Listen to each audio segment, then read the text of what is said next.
So if you're a small business owner that's trying to figure out how much to pay yourself as an S corporation, then you also probably are interested in making sure that you're reducing your taxes, maximizing your potential savings, and still maintaining control. So in this video, we're going to talk about how much to pay yourself as an S corporation owner. But before we do, if this is your first time at our channel or you haven't subscribed, click on the subscribe button at the bottom. My name is Travis Sickle, certified financial planner, helping you reach your financial goals.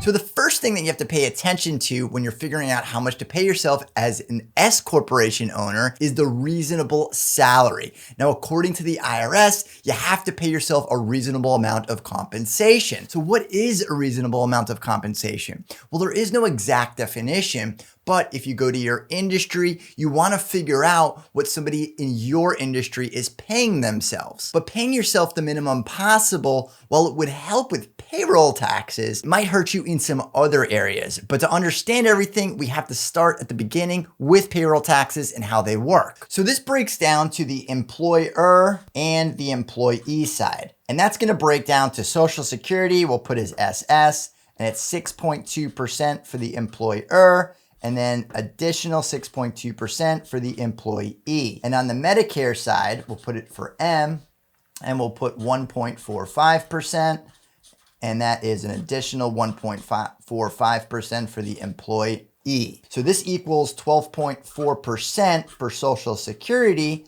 and 2.9% for Medicare, which equals a total of 15.3%. So for each dollar as an S corporation owner that you pay yourself as a W-2 employee, you're subject to the 15.3%. Now, for each dollar that you take in a distribution is not subject to those payroll taxes, so you can avoid that 15.3%. And the Social Security side only goes up to $137,700 for 2020. But the Medicare side continues for as much as you pay yourself as a W-2 employee. And this is usually where the conversation sort of ends when you're looking at how much to pay yourself as an S corporation owner, where you're comparing the amount of taxes that you're going to pay to the amount that you could potentially save by reducing your payroll. So let's run a little bit of a comparison here. Let's compare two companies where they're both earning $50,000, but one S corporation owner decides that they're only going to pay themselves $35,000 on a W-2 and the other $15,000 as a distribution. And then in the second example, we'll run it as they're paying themselves the full $50,000 as a W-2 employee and taking no distributions. So here's that exact same example from a Social Security perspective. If we have someone who's working at age 25 and then starts taking Social Security at age 67, on the left side is somebody who takes that $35,000 income, but then takes the additional $15,000 as a distribution. Where on the other side, it's someone who's just earning the $50,000 as a W-2 employee.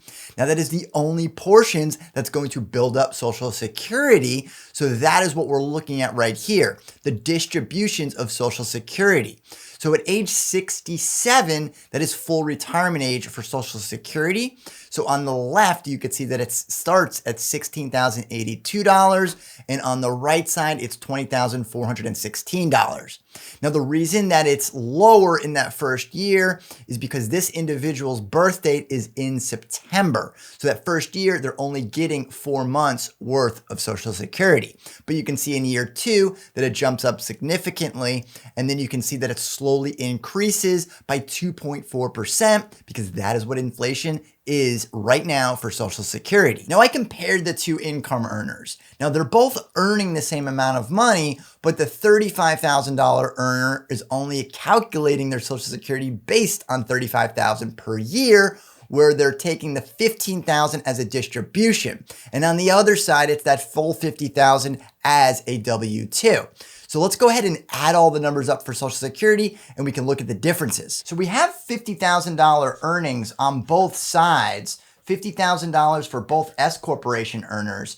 But on one side, they're only paying themselves $35,000 as a W-2, where that other $15,000 was as a distribution. But then the other $50,000 S corporation owner paid themselves at a full $50,000 rate. Now, I estimated that these numbers were increasing by 3% on an annualized basis. They started at age 25 and then took their Social Security at full retirement age, which is age 67. So for the S corporation earner that was paying themselves $35,000 as a W-2 employee, their total Social Security was $2,460,029, compared to the earner who paid themselves $50,000 salary that also increased at 3% in full retirement at age 67 is when they took their Social Security.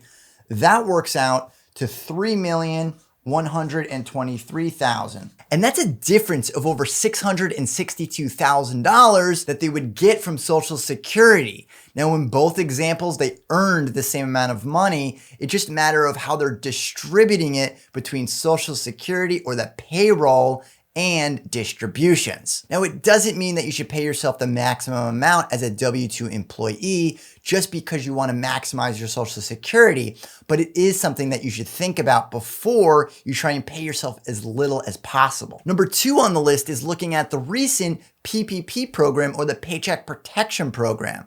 Now, I know there was a lot of S corporation owners out there who were completely shocked and upset that they couldn't get PPP funding, or they didn't maximize the amount of PPP funding that they could have gotten if they paid themselves a reasonable salary. Now, this is one of the few times that having a higher salary could have gotten additional support and funding through a very difficult time. But even if you're justifying why you paid yourself so little in the past to avoid all of those years of additional payroll taxes, there is another reason why you want to make sure that you're not paying yourself too little when it comes to owning an S corporation. And that is your retirement planning. Now, even if your S corporation has no employees, you want to make sure that your retirement plan that you have set up for that S corporation is the best possible plan. Now, a lot of small business owners lean towards the SEP IRA because you can make last minute contributions and you can even open up a SEP IRA at the last minute. But with a bit of planning, you can not only have more control over your taxes, the amount that you can save, but you can maintain overall control on your small business by looking at all your options and a little bit of planning ahead. But here's what I mean by this. If you're an S corporation owner and you want to use a SEP IRA, the maximum that you can pay yourself or put into that SEP IRA is 25% of whatever you pay yourself as a W-2 employee. So in the instance where you're paying yourself $35,000 a year, that only works out to $8,750. If you're paying yourself $50,000 per year, that works out to $12,500. But if you use a different retirement plan, like a 401k, with a little bit of planning, you could have saved a little bit throughout the course of the year and then made that decision before you did your taxes in the following year. So when you made $35,000 or $50,000, and that's what you paid yourself as a W-2, if it was a SEP IRA, like we said before, for the $35,000, that was $8,750. But for the $50,000, that was $12,500. And that is both employer contributions. But we can boost both the $35,000 and the $50,000 W-2s to an additional $19,500 if you have a 401k. So that's an additional $19,500 and an additional $19,500. So that comes out to $28,250 for the $35,000 earner and $32,000 for the $50,000 earner. Now, the reason that you need to do a little planning here is the 401k needs to be open before December 31st of that tax year, where the SEP IRA can actually be opened right before you file your taxes, including extensions. And that $19,500 for the employee side of the contributions needs to be done by 12/31 of that tax year as well. But the employer side can also be funded right before you file your taxes, including extensions. So you can basically fund the retirement account with the additional 25%, just like you could with the SEP IRA, but you can also do a little savings up front if you have the money for it. And this isn't all just about getting as much money as you can into your retirement plan. It's giving you the control that if you were to qualify for additional tax credits, that you might miss otherwise if your income was too high. And the income that I'm talking about includes those distributions that you use to avoid the payroll tax. Not to mention that your financial situation could be vastly different 12 months from the time that you make the decision to have the 401k. Because if you think about it, maybe you're in the middle of the year now and you're wondering, well, will I have enough money to put it into that retirement plan, or should I just worry about it later? Well, if your finances improve down the road, then you can put a bunch of money into that retirement plan and reduce your total tax liability for that previous tax year. But if you didn't have the 401k open and you didn't do a little bit of planning ahead of time, then you wouldn't have that opportunity and you'd be limited to the maximum of 25% into the SEP IRA. So while the IRS does say that they want you to pay yourself a reasonable wage, it's really important to make sure that you're planning for the future so you can maximize your retirement savings while still reducing your taxable income. And if you've enjoyed this video, be sure to subscribe and leave your comments down at the bottom.